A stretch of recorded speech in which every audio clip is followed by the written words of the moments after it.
जय हिंद मेरे प्यारे बच्चों।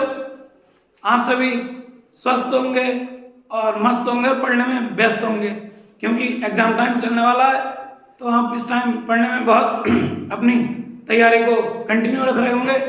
तो जो हमने केमिस्ट्री क्लास में क्वेश्चन कराया था 99% पूर्ण होने वाला, तो एक क्वेश्चन दिया था हमने आपको, दर्शाइए कि प्रथम कोटि की क्रिया में 75% अभिक्रिया पूर्ण होने में लगा समय अर्धायु काल का 2 गुना होता है।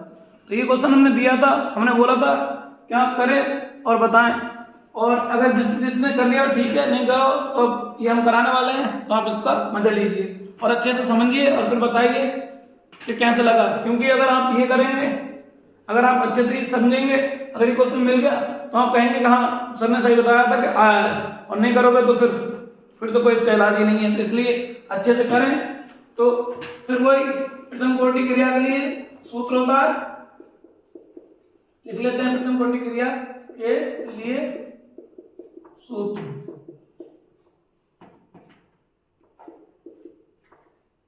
टू 2.303/T log 10 बेस पर A/A-x। ओके, तो यहाँ लिख देते हैं हम 75% पूर्ण होने के लिए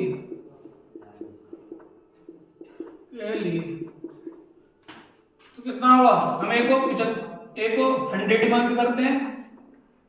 A100x जितनी कंप्लीट हो गई होती है, यानी पूर्ण हो गई होती है 75। तो A-x बचेगा हमारा 100 माइनस 75, मतलब A100x 75 कितना हो गया हमारा 25। ठीक, अब इसमें फॉर्मूला में अप्लाई कर देते हैं। अगर कोटि की क्रिया के सूत्र से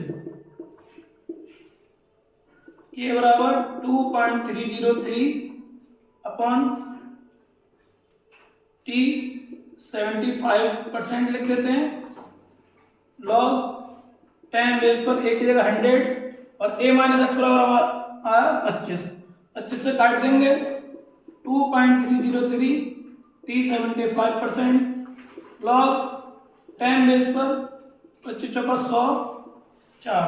ऐसे कि इस वाले में बताया था कि 100 आया था, तो 100 को लिखा था हमने 10 की पावर 2, लेकिन अब ये है 4, तो हम इसको लिखेंगे 2.30375 log 10 बेस पर 2 की पावर 2।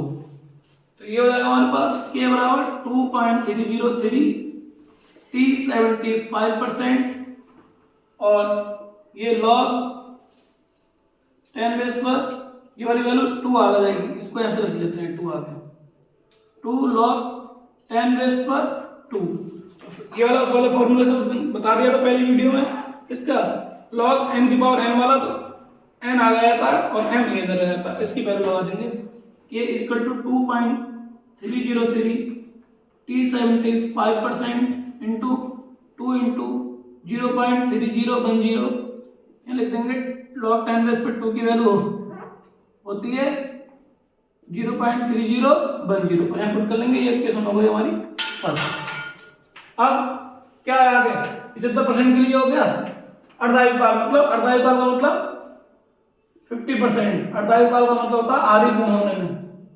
अर्धायु काल के लिए डायरेक्ट फॉर्मूला होता है, ऐसे भी निकाल सकते हैं, लेकिन हम डायरेक्ट हम सॉल्व कर लेते हैं तो हमारा आएगा K equal to 0.6932/T half. Okay, ये इक्वेशन सेकंड हो गई, ये लिख देंगे from equation first and second, मतलब from equation first and second मतलब पहली और दूसरी से।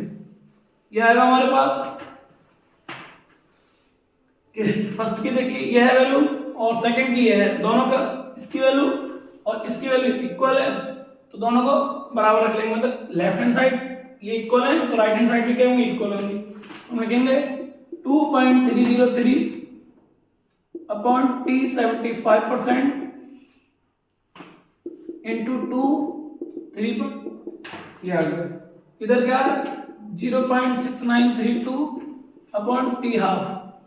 इसको हम एक तरीके से और लिख सकते हैं 2.303 T 75% इंटू 2 इंटू 0.3010 इसको हम तोड़ लेते हैं, क्योंकि जिसकी मल्टीप्लाई करके ये आता है वो होता है 2.303 इंटू 0.3010, इन दोनों की मल्टीप्लाई करके ये आएगा T1 20, क्योंकि हमें जरूरत है तोड़ने की, तो इससे ये कट जाएगा, ये से कैंसिल, ये से कैंसिल, तो ये हो जाएगा हमारे पास, इसकी मल्टीप्लाई इधर, इसकी मल्टीप्लाई इधर, तो T 75%, चाहे उधर लिख दो चाहे इधर लिख दो बराबर में, 2 इंटू T,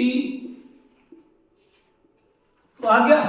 तो मैंने उस दिन यही बताया था आपको कि जो हमारी 75% अभिक्रिया पूर्ण होती है और 50% जितनी पूर्ण होती है, जितना टाइम लगता है उसकी दोगुनी होती है। उसके बाद जैसे जैसे और मतलब कंप्लीट होगी, मतलब परसेंट बढ़ेगा प्रोडक्ट का कंप्लीट होने का, वैसे वैसे टाइम और ज्यादा बढ़ेगा। उस दिन 99% के लिए 10 गुना आई थी, मतलब 75 से 99% होने में, मतलब 24.5% पूर्ण होने में उसको 8, मतलब इसके ये 2 गुना लगा है तो वो 10 गुना लगा था, कितना इतना ज्यादा लगता है। तो जैसे जैसे कंप्लीट 100% रिएक्शन 100% के लिए पूर्ण होती है तो वैसे वैसे टाइम बढ़ता जाता है, ये मैंने आपको बताया था। तो आप इसको एक बार और देख लीजिए, अगर कोई दिक्कत है, ये होता है प्रथम कोटि क्रिया के लिए सूत्र। फिर 75% पूर्ण के लिए कर देते हैं, एक को 100 मान लेते हैं, x 70 मतलब जितनी पूर्ण होती है 75, फिर a माइनस एक्स निकाल लेते हैं, फॉर्मूला लगाते हैं, फिर इसको काट देते हैं, 25 चौका 100, फिर 4 को हम लिख देते हैं 2 की पावर 2, फिर इसको सॉल्व कर लेते हैं, ये आ जाती है फर्स्ट इक्वेशन। अर्धा इक्वल की डायरेक्ट फॉर्मूला ये होता है कि हम इसको ऐसे भी कर सकते हैं, जैसा हमने यहाँ पर 100 ले लेंगे, फिर x की वैल्यू 50 ये करके। लेकिन हम इतना बड़ा क्यों सॉल्व करेंगे, हमें छोटा पता है क्योंकि हमें टाइम ही बचाना है एग्जाम में।